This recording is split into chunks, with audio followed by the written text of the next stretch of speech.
So in this video, I talked about how Bitcoin could hit around the $14,000 range. Historically, Bitcoin has hit every breakdown target, and right now Bitcoin is breaking down from a descending channel. That means that at the time of making this video, Bitcoin has an additional around 25% more downside to go, which also means that it'll drag down the entire cryptocurrency market, including Ethereum. So in this video, I wanted to go over how Ethereum could potentially hit the $500 to $600 range if Bitcoin decides to break down. Now, Ethereum doesn't have a ton of historical data compared to Bitcoin just because it hasn't been around as long as Bitcoin. But in the first cycle, it created a head and shoulders pattern and it broke down from it. Now, the crazy thing is, just like how Bitcoin hit every breakdown target, Ethereum also hit this head and shoulders perfectly down to the dollar. This downside target held as support at the 2020 crash and it continued higher. Now, the structure of Ethereum over here is very similar or is echoing what happened in 2017. Just like it broke down from the head and shoulders pattern,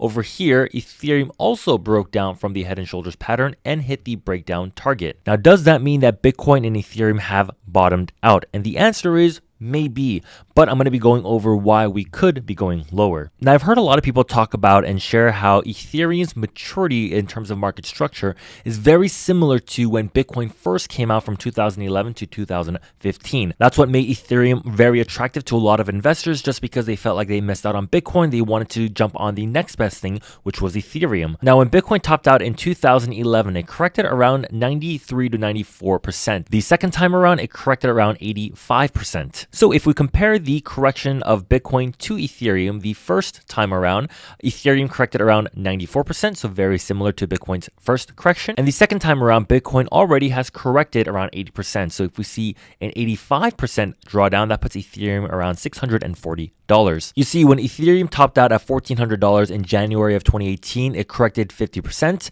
then it corrected another 50, another one, and another one. So 4 times. And right now we've only corrected once, twice, and so we should be seeing at least a third one. And it's very similar to what happened with Bitcoin during its first cycle. It corrected 50% 4 times in a row, and then the second time around it corrected at least 50% 3 times. The third time around it didn't hit 50% exactly. It corrected around 45%, 44%. So if it ended up correcting like 45%, just like it did with Bitcoin, then that would put Ethereum around $640. Now, to go over some other technical targets, after Ethereum broke down from this head and shoulders, it created this bear pennant and continued that downwards trend. You would measure the pole to the breakdown point right over there, and we didn't hit it exactly to the bottom, but it was pretty close to the bottom. Today, we see something very similar where it broke down from this head and shoulders pattern.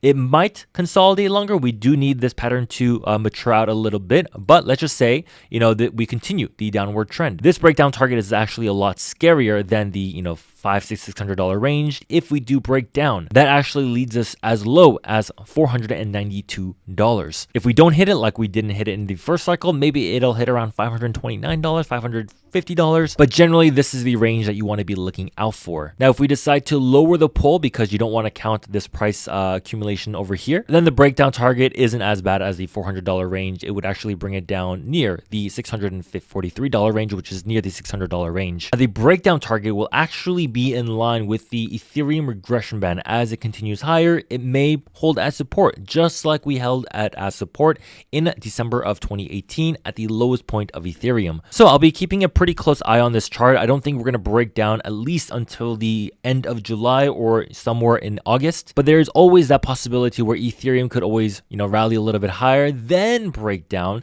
Then that target will be a little bit different. It might be around the $700 range, because over time, this band will continue to increase. I am buying Ethereum every single day, but not as much as Bitcoin. For me personally, for myself, I'm waiting for Ethereum to drop down to these green accumulation zones, and that's when I would consider accumulating Ethereum a lot more heavily compared to Bitcoin. Now, I do want to go over a few more indicators, but before I do want to congratulate these 4 winners for winning $250 from the Kucoin giveaway. The money will be deposited into your account sometime this week or next week, and I will be announcing 4 more winners next week. All you got to do is use the link down below download to register for Kucoin, make a deposit of $100 worth of crypto or cash, and then make at least one trade. From there, you will get a bonus of $25 deposited into your account within 10 days. Anyone that does this using my link will be entered to win a $250 bonus into your account, and I'll be choosing 4 winners every single week, totaling $1,000. I know right now keeping your funds and crypto on exchanges is sort of a sensitive topic, but the rule is that you should only keep funds or your crypto on exchanges if you're trading with it. If you're holding your crypto and investing long term, yeah, definitely get it off exchanges and move it to cold storage or a external wallet. But if you're trading, then you got to use an exchange. And you should never be trading with your entire portfolio. Now, I do want to go over some bull versus bear cases on why Bitcoin and Ethereum has already bottomed and could continue higher, or why we could go lower. You see, historically, when Bitcoin flashed the Pi cycle bottom indicator, it was pretty much the bottom of the market. Right now, the Pi cycle bottom indicator hasn't flashed, but is about to flash within the month of July of 2022. When this does, this could be a potential bottom. Of course, there's no guarantee, and we could go a little bit lower after the indicator flashes and could reverse. But did you know that the Pi cycle bottom indicator flashed once for Ethereum, but it did not signal the bottom? You see, in 2018, when Ethereum's Pi cycle bottom indicator flashed, what happened afterwards was another capitulation or a sell-off. So it's very possible that what happened over here, we could experience something very similar over here, where the Pi cycle bottom indicator flashes maybe sometime in July, and then 3 months later we get another sell-off all the way down to the $600 range. If this happens, this means that Bitcoin will go lower after the Pi cycle bottom indicator flashes. But if Bitcoin decides to reverse after it gets the Pi cycle bottom indicator, that means that Ethereum will most likely continue higher as well, and we will not reach down to these price levels, which no one will be complaining about. Next, I want to take a look at Ethereum's weekly RSI. So we haven't been this oversold since November of 2018. So this could mean two things. Number one, we could potentially reverse, just like we did in 2018,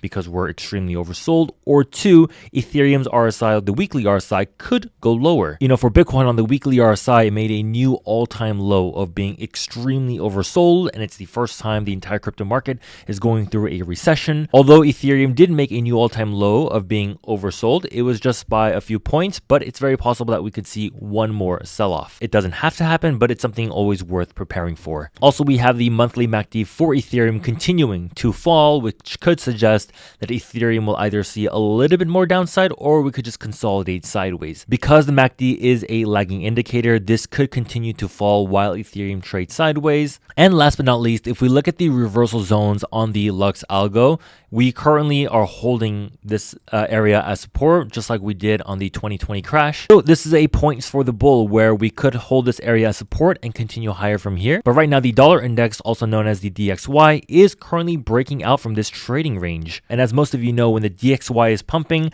that's usually not good for the entire crypto market, whereas when the DXY is dropping, that's actually really good for the crypto markets. The next level I'm looking at for the DXY is going to be the 108 level, and it could possibly go as high as 120. I know that seems ridiculous, but that is something to consider as a possibility. So keep an eye out on the DXY, because if it continues higher, then there's a higher chance that Ethereum will continue lower. Well, with that said, I hope you all enjoyed this video. If you did, please give it a big thumbs up. Where do you think Ethereum is going next? Do you think we have bottomed out, or do you think we're going to go lower? And let me know your price targets as well. If you have any questions or comments, leave them down below. Make sure you sign up with Kucoin, link down below, and I'll see you guys in the next video over. Good night, good morning, adios.